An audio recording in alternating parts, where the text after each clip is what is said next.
smo že danes pri 5. nasvetu, kako biti učinkoviti na LinkedInu. Danes se bomo malo dotaknili vsebine, ki jo ustvarja za LinkedIn.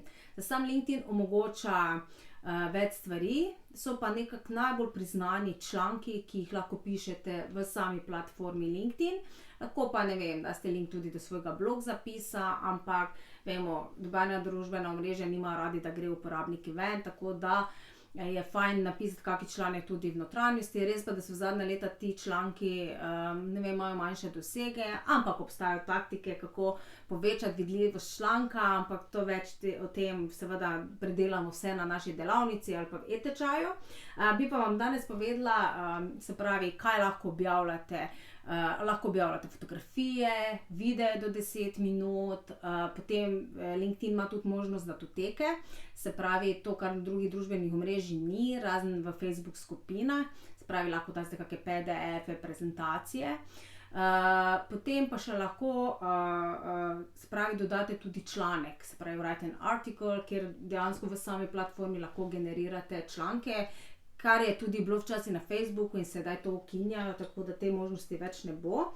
So pa danes bom pa zaupala malo, kateri članki dejansko delujejo, se pravi, kot vemo, v marketingu, kot v samih člankih, pri samih člankih, ne glede, kje jih pišete, ali ne vem, v zadevi e-maila so zelo pomembni naslovi. Se pravi, to dejansko lahko vidite sploh danes pri teh medijih, ne? Če je naslov zanimiv, boste ljudje kliknili, če ni zanimivo, pa ne boste kliknili. Zato najbolj brani članki na LinkedInu pač vsebujejo, so pač delali prav analizo preko samo spletnega portala, katere članke ljudje najbolj berejo, in sicer še vedno najbolj so berljivi članki how to, se pravi kako, ne vem, v 7 korakih do boljše postave. Kako biti uspešen na LinkedInu, se pravi how to, še vedno pač to deluje. Potem pa seveda sploh pravljična števila, se pravi 5 korakov do svobode, 7 korakov do pozitivnih misli, in tako kot drugje, tudi na LinkedInu ti članki še vedno delujejo. Konkretno celotno analizo pa tudi predstavim na spletnih delavnicah, tako da malo dobite smernice, na kakšen način napisati naslov, da bodo dejansko šli tudi ljudje brati vaš članek. Če je kakšno vprašanje, se vedno na voljo, se pravi izkoristite LinkedIn, ker je zelo učinkovito družbeno omrežje in tudi zelo kredibilno, dobite kvalitetne stranke in tam pridete do ljudi, ki mogoče drugače ne bi prišli. In je definitivno bolj pozitivno kot zdaj druga družbena omrežja. Ni toliko bullyinga, se pravi, so bolj recimo konstruktivne kritike, ki pa jih definitivno moramo ceniti. Tako da vabljeni, če koga zanima, da bi se več naučil.